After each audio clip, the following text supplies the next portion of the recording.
evening, Galleon. This is Mayor Tom O'Leary. Another Monday night live stream. Appreciate you tuning in, or if you pick this up later on, I appreciate you watching. Been real busy over the last couple of weeks. Matt Eckelberry and myself cutting a number of, for lack of a better expression, one-on-one interviews with 5 out of the 6 county commissioner candidates in next week's primary election. And then we've recorded, I'm not sure if we dropped then. Yes? Yes, okay. just today. Yeah, there are 3 interviews in the state Senate race. So if your preference is to make up your mind based on what individual candidates have to say on some what's mostly softball questioning, but I think some interesting interviews. You can tune into those. Mr. Reineke, Ms. Atkinson, and Mr. Schwartz. So again, it's almost hard to get away from that on the Columbus area TV, those commercials, but hopefully this will give you a better idea about the people behind the commercials, either on the first end of the commercial or the second end of the commercial. And I encourage you to watch those. I don't know what we'll find from doing those, but the whole and sole purpose is to just give Galleon area voters a little bit more than the fingernail or the scratch of the surface that you'll get in some of the other candidate summaries and what you may pick up either on the internet or through commercials. So I wanted to plug those. I think they're real vital. This live stream reaches an audience which is, I'm pleased to say, is pretty significant, and I think without picking on the Inquirer, because I believe they do the best they can, I know that this live stream and then subsequent YouTube downloads hits about twice as many households as there are Inquirer subscribers. So I want to thank people for that. But it's really not out of desperation, but out of urgency that we try to get this information out. And what I hope you'll find on those interviews, and then we'll go on to some topical things about Galleon, is I hope you're surprised. I think having done them and then watched them back or parts of them, it's there's a lot less Tom O'Leary personality in those, a lot less my effort to entertain the audience, as there is an effort that I think successful by and large to draw out the personalities of these various candidates. And so enough said on that, but if you know how to get to this live stream, you'll be have no trouble at all getting to those candidate interviews. And we're open to feedback either on these Monday night question and answer part of the live stream, or any other way you want to contact City Hall. So that's in terms of a little bit of a commercial, but we're about a week away from a pretty important primary, both in the local and in the state Senate race. So I encourage you to take a look at those. As far as what's new in Galleon, what you'll find tomorrow night is a really brief council agenda. A couple weeks ago, there were a number of ordinances that moved through, and so although it doesn't happen often, tomorrow night's a meeting where there's a little bit of a lull in terms of new ordinances on the agenda. But this is not necessarily going to be a quiet week in city government and for the city of Galleon. Tomorrow, although it's largely an event that's attended by the business community, it's usually a several hundred person turnout at the Chamber of Commerce's annual forecast breakfast. So anxious to see what other businesses, organizations have planned for this year. I'll make a 2 or 3 minute talk about where we think we'll be between now and the end of the year on housing starts, and talk a little bit about what I see as potentially a real thumbs up year for economic industrial development in the community. So that's on tomorrow, Tuesday. Wednesday is an important day that really is really going to not involve the city officials directly, but will be some decisions made in Columbus on an application made by the owners of the former Pico property, JBS. I believe they call themselves partnership, but JBS Inc. has an application for significant state funding for the demolition and redevelopment of the Pico property. So while there's not a whole lot that I can share tonight without being too secretive or coy, I can let you know that it'd be a pretty significant step forward in terms of redeveloping what I think many people in the community consider the primary gateway into the town. So from 21 and then into 20 and 21 and then into 22 when the major widening will happen, there'll continue to be a lot of business development, infrastructure development out in that 598 corridor. So sometimes things happen because they happen. They just good fortune. Other times developments like what I think we'll see over the next year and a half at that Pico property come about as a result of a dedicated effort and executing as it turns out, a pretty well-conceived plan. So, we'll see how that goes in terms of attracting new industry over the next year or so. But the wheels are beginning to get some traction and move forward in that regard. And I can't think of anything more encouraging that ought to create a greater sense of optimism in the community than that kind of development. I'm going to make one other comment about development, then we'll see if we have some questions about those topics, or anything I've said so far. Development at 6130 is moving along a lot faster than I'd anticipated, and we're going to be working a little bit sort of in a homework mode during this week, but early next week we're going to sit down with the property owners out there at that interchange, at least the property owners that are located in the city of Galion, and begin to really define roles by the property owner, the city, and any investors in the opportunity zone that has been set up out there in that area. And I'll spare you the agony of description of the opportunity zone, but suffice to say that we're getting the key pieces in place for public infrastructure, willing owner/developer, and I'm really optimistic over the next 5-7 years for the Galion area that what is now really farm ground will be developed, and people will look back and remember when there wasn't anything out there. So not sure what will transpire, but very confident that we're going to build a top flight industrial park there at the east gateway of the Galion area at 61 and 30. So anyways, I'll try to take a breath and see what questions we might have. All right. Thanks, Mayor. First question tonight comes from Alex. He asks, will Galion stand by and be a Second Amendment sanctuary city? No, we already, I don't know.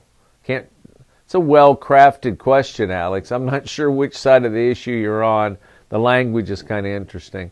But what I will say is that very early on, the state law changed last year, and it required cities to eliminate any ordinance, any kind of local legislation, which was at variance with the state legislation. So Galion got out in front on that.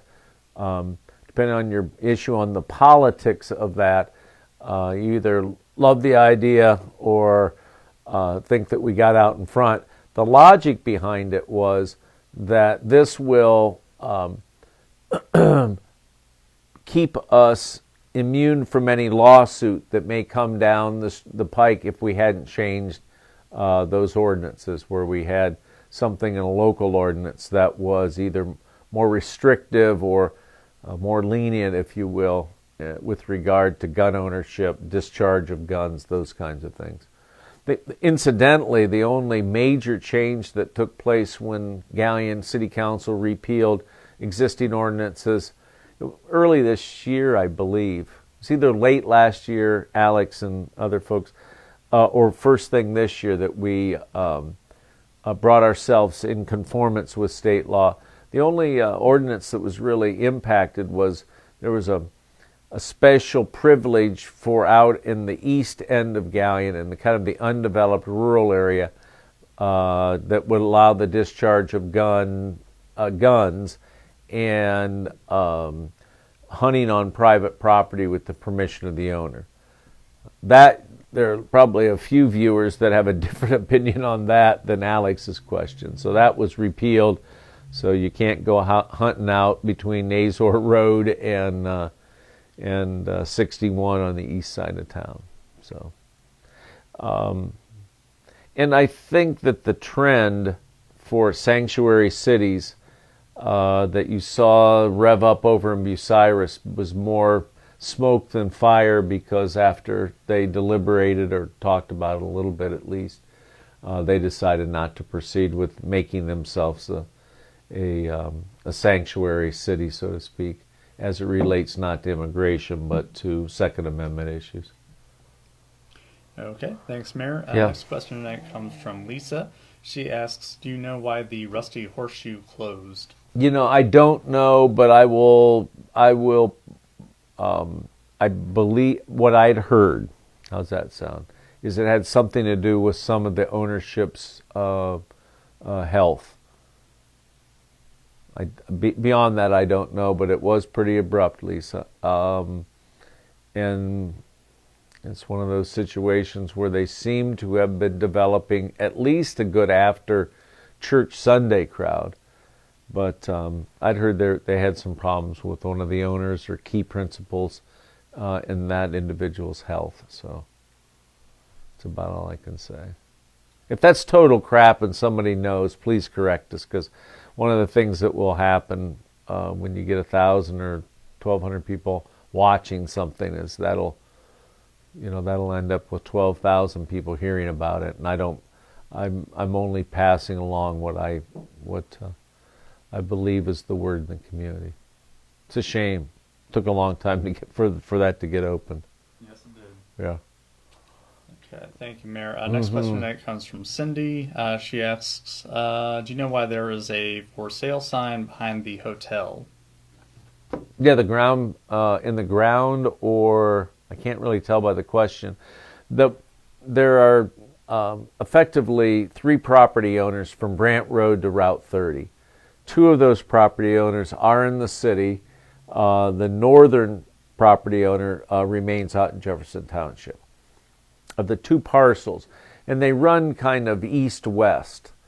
The one most close to, and the one that was sold to build the hotel, or a section of it, is owned by a local family that has operated business here for a long time. And then there's a Ontario area businessman, property owner, who owns the middle section. If what you're talking about is the sign I think you're talking about, I think that's the Keller's property, and that sign has been for sale. That for sale sign's been up for a couple of years.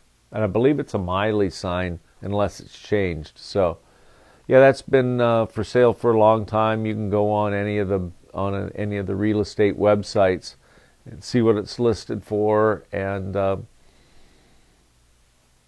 the city has no direct role in marketing that property. It will be interesting for me to see over the next months or years or so what extent the Port Authority steps in a lead role in terms of marketing that. It's not meant as criticism, but it's meant as looking at how we're marketing that raw ground. And I oftentimes wonder if that responsibility in the hands of the individual property owners or their real estate agent might be a little less effective than if we took a more targeted approach and put either the Crawford County Partnership, as a for instance, or somebody within the Port Authority structure, put them in charge of working at selling that on a more consistent basis. I'll admit that when our office gets a lead, or in working with Gary Frankhouse, we get a potential business, we jump into action. But in terms of what you might see out of an aggressive real estate agent, we aren't making calls every day out of this office like maybe we should. So as we begin to get the development of the Freeze Center and other infrastructure out there, it'll be interesting to see if we can get some coordination among those property owners on marketing, and perhaps some sort of understanding of what that ground's worth in terms of price per acre. So, Okay. I think I don't think I didn't mean to. If I droned on a little bit, but it's what we have now is moved forward a little bit, but I think to get the kind of full development that many people envision out there, and I think the property owners envision it. We may have to come up with a little bit more organized and targeted marketing plan. Okay, thank you. Next question tonight comes from Tom. He asks, I'm curious as to why electric service for the new apartments and the school bus garage are above ground. Cost. The city does not require that. And in fact, in some respects, we're set up to maintain above ground poles and above ground. But having said that, there are other areas that are below ground. It's largely cost. And I can't tell you sitting here this evening what that delta, that difference is, but it's pretty significant. We looked at burying the ground for the apartments, but we're also going to need some like street lights. And so a decision was made to go with above ground to a certain point and then below ground. So on site, the power lines will be below ground, but getting to the site, we made a decision to put it above ground. Okay. Next question tonight comes from Sean. Let me just say one more thing. We extend that as part of the system. So in both cases, if the developer or the school, either one, had wanted it buried, they could bury that. We'd accept that. We'd want to make sure it was installed properly. But those lines were strung by city employees with largely the materials provided by the city. So that's another reason. Since we did it at our expense, and that's what we've done when we've had new development. It's kind of nice to have that because we didn't have it for a bunch of years. Above ground, we pay for that. Below ground, it's fully a contractor or developer's cost. Sometimes that determines, we'll go ahead and have poles. So, hope that answers it. Okay. Next question tonight comes from Shauna. She says over on North Union, she's concerned about some very old trees. Just thinks it's dangerous for cars and people walking. Some of them are dead. Well, I woke up this morning. I'm going to answer that in kind of my fashion, by not answering it, maybe by talking about something else. But I woke up this morning, one of the first things I heard on local media was that Bucyrus was having a discussion within their city council about sidewalks. I thought to myself, dead trees and sidewalks. Doesn't matter where you're at in these mature cities, whether it's Bucyrus, Galion, or any place throughout the Midwest, you're going to have that issue of whose tree is it. I had a chance to pick up a couple of my granddaughters after school, and another parent asked me about trees and tree trimming that was on his property. So it's a frequently asked question, and I think it's a consistent problem. Councils looked at what to do about the existing ordinance, but if I told you in any detail what that existing ordinance said, I'd probably have a flurry of calls saying a lot of unpleasant or not very nice things. But here's the short of it. That tree that you're talking about that looks like it's old, dead, and overgrown, all of which are probably true. Under the current ordinance, the city is supposed to send out its appointed person. In our case, it would probably be the building inspector, although I don't believe he's a licensed arborist. And he would go out and make a determination of the safety or health or illness of the tree. And then, although it's kind of hard to imagine, they would then send you a letter telling you you must take that tree down within a certain number of days, or the city would hire a contractor, take the tree down, and send the bill to you or put it onto your taxes.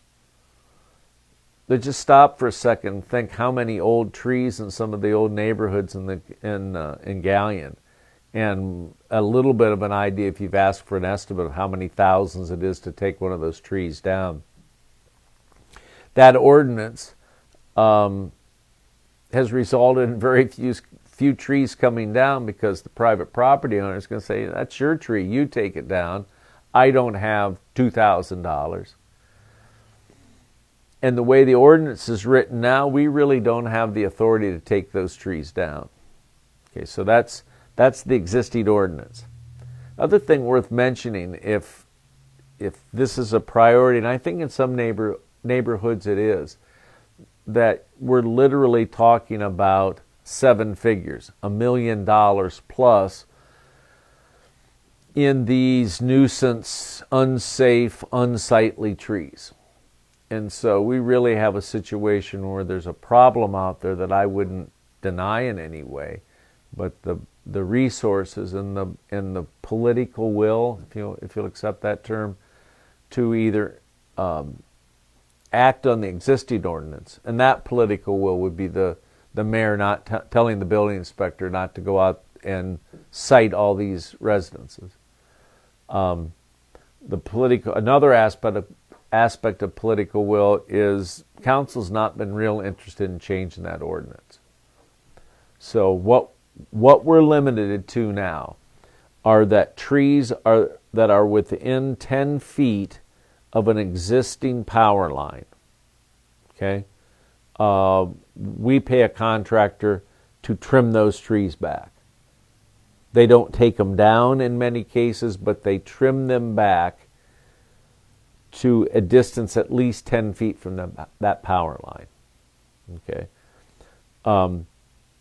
And I hear it all the time. I know the people in the office hear it frequently. Well, the question goes like this: is the power line on your side of the street? Well, no. But if this tree falls down and it falls that certain way, that tree will take the power line out.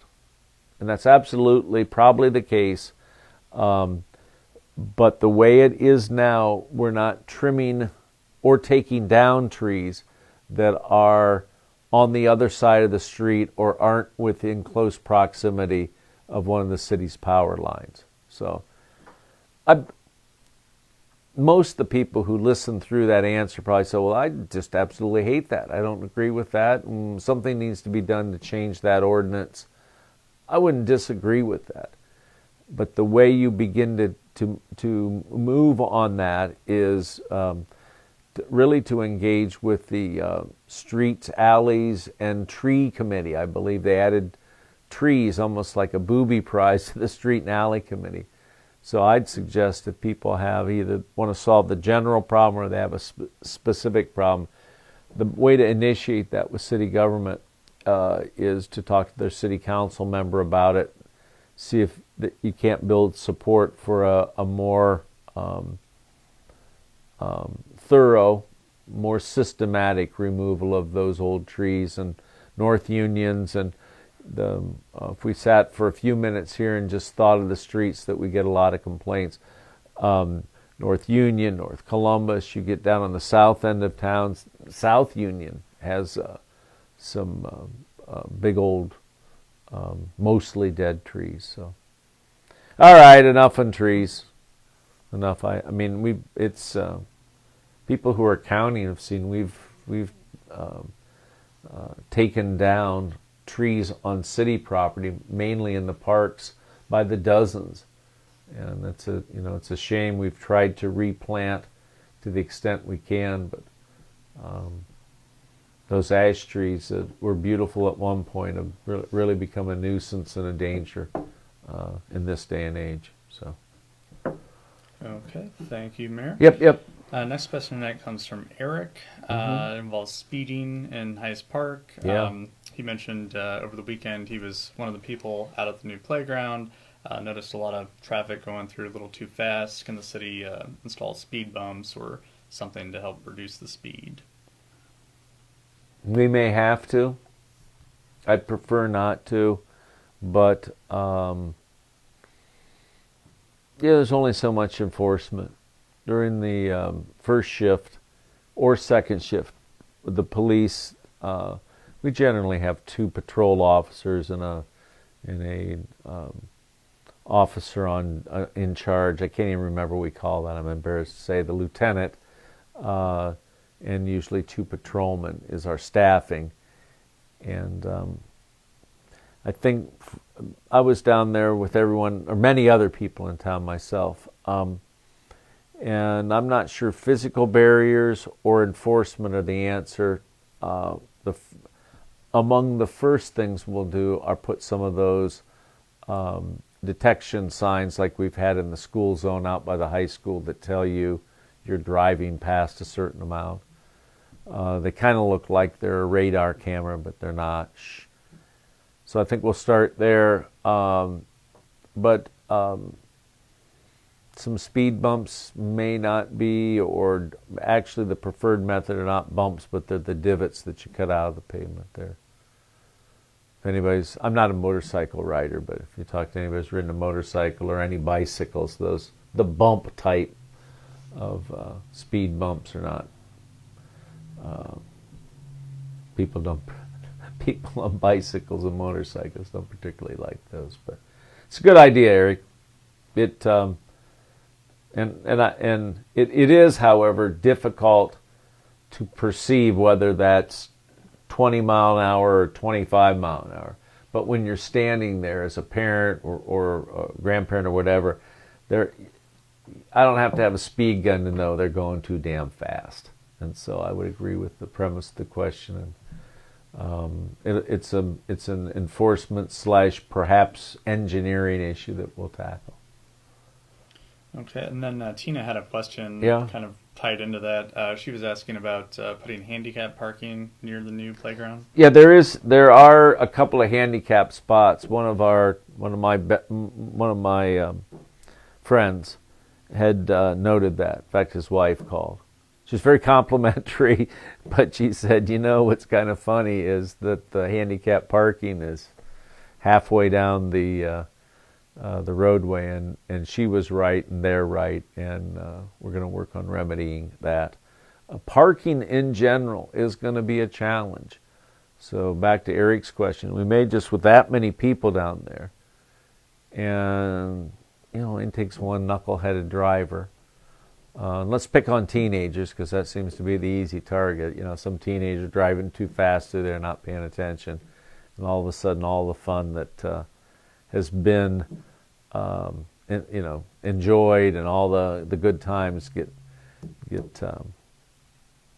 ruined, if you will, or worse because somebody is showing off. So, all right, enough. Very serious. We will look at it, and the more people you have down there, the more responsibility of maintaining. Saw that the house that has been for sale in there on that west end of the park is a sale pending sign. So we'll be interesting to see what kind of activity or for what purpose that piece of property. City had looked at it. Potentially it's additional parking is the only reason I mention it. But you win some, you lose some when it comes to that. So. Yes, anything else? Yeah, I do have a couple more. Good. Next one comes from Larry. He asked, are there some uptown buildings that are set to be demolished, and if so, why?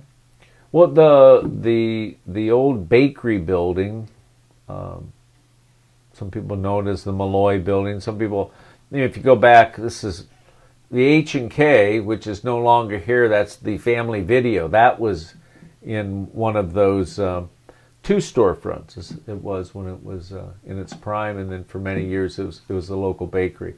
That building's going down as part of I don't know, major's my term. I'm not sure the Elks would say major, but a significant improvement in the Elks, where they're going to add parking. The plan is for an entrance on the east side of the building to their banquet room. And so the renderings that I've seen that they presented to Planning Commission and then subsequently gained approval by the Board of Zoning Appeals, that's a pretty attractive building. So that building's going down.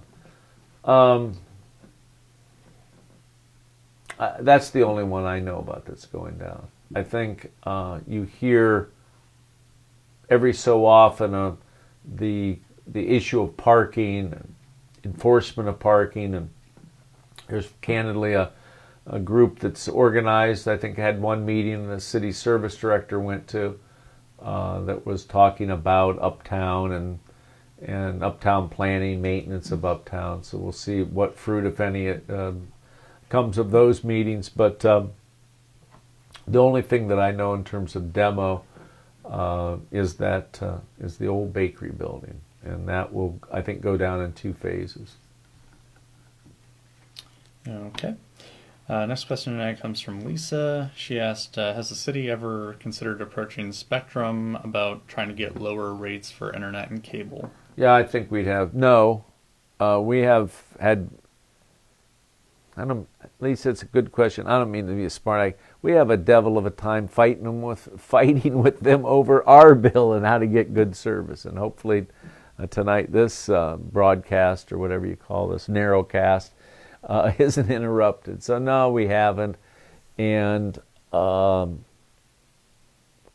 wish I was 25 years younger, because then I would have no excuse not to jump on the Netflix, Hulu, and so what you need is a consultant that's about 5 or 6 years old, that is really video hip, and they can show you how you can break the cable habit or the Spectrum habit. But yeah, I have internet and a cable, so if there's a Spectrum slave in the audience, I'm one of them. So, but I don't think we have much help. It's a long story you don't want to hear, but it goes back 25 or 30 years at least in terms of litigation, that the ability of cities to regulate for rates and for service, or to provide franchise or require franchise agreements for cable operators, pretty much struck down. And so the city's ability to have a rate negotiation, this goes back into the early 80s, and before that, but when it was Continental Cable, we actually had negotiated a 2 or 3 year agreement with, in those days, Continental Cable. That changed a lot with some lawsuits. There's a Boulder, Colorado case for anybody whose internet uses the internet as a library like I do. You can look that up and get a feel for how the cities used to, but no longer can regulate rates. So. Okay. Thanks, Mayor. Last question I have as of right now comes from Samantha. She said, can the city discuss implementing a no spray list for mosquito spraying this year? Now's the right time to ask, Samantha. And I'll check, but I don't. We fog. I'm not sure how we would turn off the fogger, and maybe in front of certain properties. If there was a long stretch of frontage, that's probably more likely. But if you live in a single family lot, 120, 150 feet wide, maybe, it's a kind of a wide lot, I'm not sure how we would turn the fogger off and on. But as I say, every other time, or maybe every time we have one of these, the questions that get asked that I don't have a good or any answer for, we research those the next day and we'll post an answer or try to make clear in the public that we've responded to that issue. So unlikely, unfortunately, but we'll check to see if the fogger technology might be a little bit more selective than is my impression. So, Matt, 2 questions ago. If you go, can you go back a couple? It seemed like there was another part of that answer, if people can imagine what that question was. Uptown demolition. Yeah. The uptown area and demolition generally, I think that it's a last resort. But we do have some buildings in the uptown, and from the mayor's office's perspective, from my personal perspective, we need to recognize the progress that's been made in uptown over 20, 25 years, but we sure as heck can't rest on that. And I'm going to push a little bit to make sure that what I would describe as the mythology of design review doesn't get confused in good uptown planning. So I often I try to stay out of the design review debates and discussions, but that topic of design review and uptown redevelopment, I probably hear more misinformation about what's going on within that area than all the other topics in city government. So you will hear some things about buildings being demolished. I don't think that's happening. As I thought about completing this answer, it is almost a certainty that the city will be in a more involved ownership role in the Central Hotel uptown. But certainly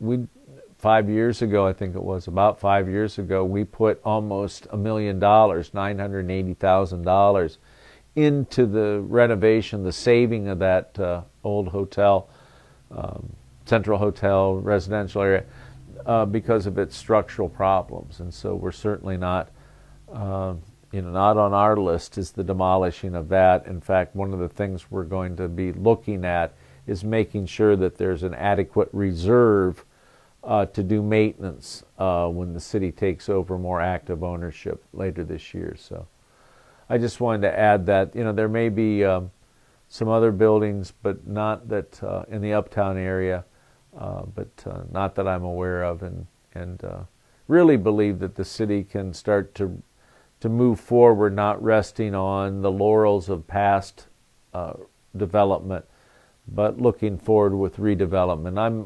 And I'll stop after this aspect of it, but Galion has been real successful in the number of residences uptown apartments, as compared to other towns our size.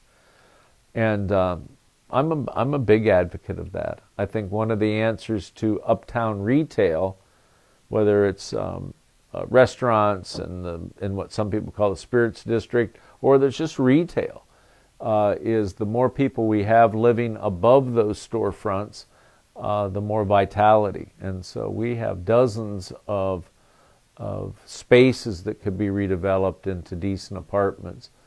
And so I'm hopeful that that's something that is the focus of attention about the uptown, and not what building's going to get demoed next. But yes, the bakery's half gone, and gee, I'll be real disappointed if the rest of that building is here when 2020 winds down.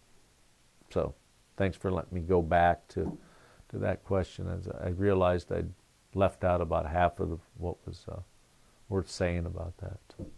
Anyways, what do we got? Anything else? No. Can you tell if my former classmate Dan McElhatton is on tonight? I did not see his name pop up. A couple weeks ago, and his brother's on here a lot, and his brother has a lot of opinions about retired city worker. Dan was a classmate of mine. I asked a question, and I don't see the names of the people. I just hear that first name. And he was asking a question about how I looked really tired and maybe I was in need of a vacation. So that's been bugging me. So anybody who knows Dan, tell him I was, I guess, I felt, thank you for being concerned. We finished up that night a couple weeks ago. I remember even saying, well, I feel pretty good about that one. And then somebody had commented about how tired I looked. But, you know, when you're getting older and you look tired, there's not much you can do to hide that. So I'll sign off now before I add old, tired, and making no sense at all to that. So I really appreciate. I know that the people who watch this, whenever they can, find the information useful. That's our goal, and we're going to keep doing it because we keep coming up with not all good news in Galion area, but a heck of a lot more reasons to feel good about this community than have our heads down, our tails between our legs. So I think it's good to share that information as well as getting your questions answered about what's going on today and tomorrow in good old Galion. So with that, I'll say good night. Thanks for listening, and we'll see you either at council meeting tomorrow night or via Facebook Live here in a couple of weeks. Good night.